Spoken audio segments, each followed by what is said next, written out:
Hello friends, welcome to my channel. இப்போ வந்து நவராத்திரி ஆரம்பிச்சாச்சு இல்லையா? அதுக்காக நம்ம சுண்டல் பண்ணுறதுக்கு ஒரு சுண்டல் பொடி ரெடி பண்ணிடலாம். வர கொத்தமல்லி,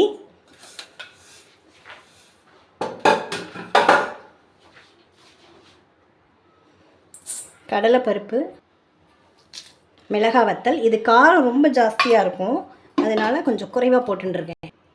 நம்ம ஃபேவரைட் கட்டி பெருங்காயம், கருவேப்பிலை, அவ்வளோதான். இது எல்லாமே ட்ரை வானலியில் கொஞ்சம் செவக்கிற அளவுக்கு, இந்த கடலைப்பருப்பு செவக்கிற அளவுக்கு இதை வறுத்துக்கணும். இதை நம்ம ரெடி பண்ணி வச்சுட்டோம் அப்படின்னா சட்டுன்னு சுண்டல் வந்து வேக வச்சதும் கடுகு மட்டும் நம்ம தாளிச்சுட்டு இந்த பவுடர் 2 ஸ்பூன் போட்டு கிளறி இறக்கிடலாம். ஈஸியாக இருக்கும். இதையே வந்து நம்ம வந்து காயெல்லாம் ஃப்ரை பண்ணுவோம் இல்லையா, அதுக்கு கூட இந்த பொடியை வந்து நம்ம யூஸ் பண்ணிக்கலாம். இது ஈஸியாக இருக்கும் ரெடி பண்ணி வச்சுட்டிங்க அப்படின்னா. கொப்பரை தேங்காய் இருந்தால் கூட நீங்கள் போட்டு வறுத்துக்கலாம். இது கொஞ்சம் ஃப்ரை ஆன உடனே நான் ஃப்ரெஷ் தேங்காய் தான் என்கிட்ட இருக்குது, அதை சேர்த்து வறுத்துக்குவேன்.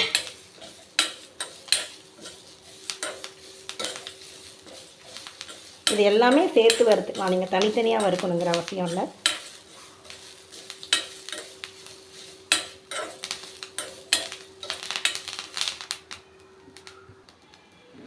இந்த நவராத்திரி 9 நாளும் நம்ம கொலு எடுத்து வைக்கும்போது தான் கொஞ்சம் அலுப்பாக இருக்கும். ஐயோ வைக்கணும் கட்டணும் எப்படி பண்ண போகிறோமோ அப்படின்னு. ஆனால் வச்சுட்டோம் அப்படின்னா ஒவ்வொரு நாளும் நமக்கு வேறு யாருமே தேவையில்லை. அந்த நவராத்திரி கொலுவோடையே நம்மளும் சேர்ந்து அப்படியே ஐக்கியமாகிடுவோம். திருப்பியும் நம்ம எல்லாம் முடிஞ்சு திருப்பி பெட்டியில் எடுத்து வைக்கும்போது ரொம்ப மனசுக்கு வந்து கஷ்டமாக இருக்கும். இத்தனை நாளாக 10 நாளாக நம்ம கூடவே இருந்துட்டு இப்போ எடுத்து வைக்கிறது ஒரு மாதிரியாக இருக்கும். கொலு வச்சிட்டோம்னாலே நம்ம பார்த்து பார்த்து அதுக்கு அலங்காரம் பண்ணுறது அந்த மாதிரி அதுதான் எண்ணம் தோணும். டெய்லி பாட்டு, டெக்கரேஷன், கோலம்.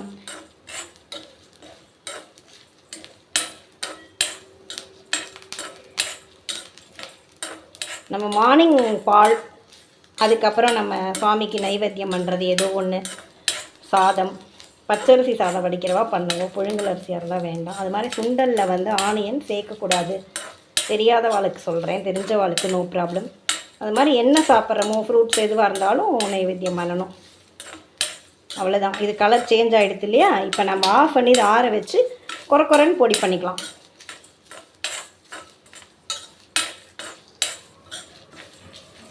ஆஃப் பண்ணிட்டேன், ஆறட்டும்.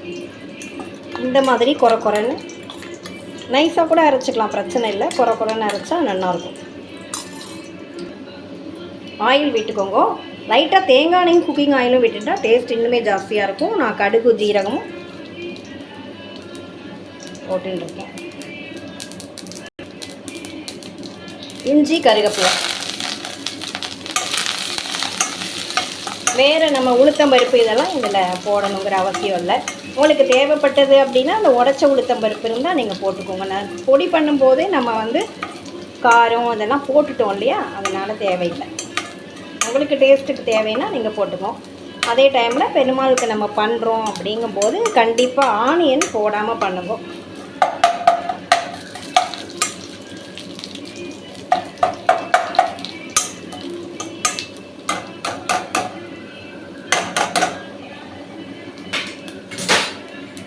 இன்றைக்கி நம்ம கொலுவுக்கு வந்து மொச்சை சுண்டல்.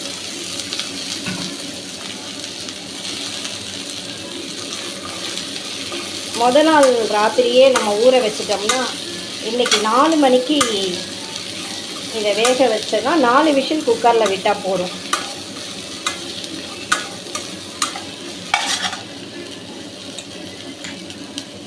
இந்த சுண்டலுக்கு ஒரு 1.25 ஸ்பூன் அளவுக்கு போதுமானதாக இருக்கும். இதுக்கு மேலே உங்களுக்கு டேஸ்ட்டுக்கு தேங்காய் வேணும் அப்படின்னா நீங்கள் ஃப்ரெஷ் தேங்காய் அதில் திருகி போட்டுக்கலாம். இன்றைக்கி நம்ம கொலுவினுடைய நைவேத்தியத்துக்கு மொச்சை சுண்டல் ரெடி ஆகிடுது. சுண்டல் பொடி எப்படி பண்ணணுங்கிறத நான் பண்ணி காமிச்சிட்டு இது ரெடி பண்ணி வச்சுட்டிங்கன்னா ஆஃபீஸ் கோயர்ஸ்க்கெலாம் ரொம்ப ஈஸியாக இருக்கும். முதல் நாளே நம்ம ஊற வச்சுடுவோம், இல்லை நீங்கள் மார்னிங் போகும்போது கூட ஊற வச்சுட்டு போயிடுங்க. ஈவினிங் வந்த உடனே குக்கரில் 4 விசில் விட்டு இறக்கினா முடிஞ்சு போச்சு. அப்படி தான் நான் ஆஃபீஸ் போகும்போதெல்லாம் அப்படி தான் பண்ணுவேன்.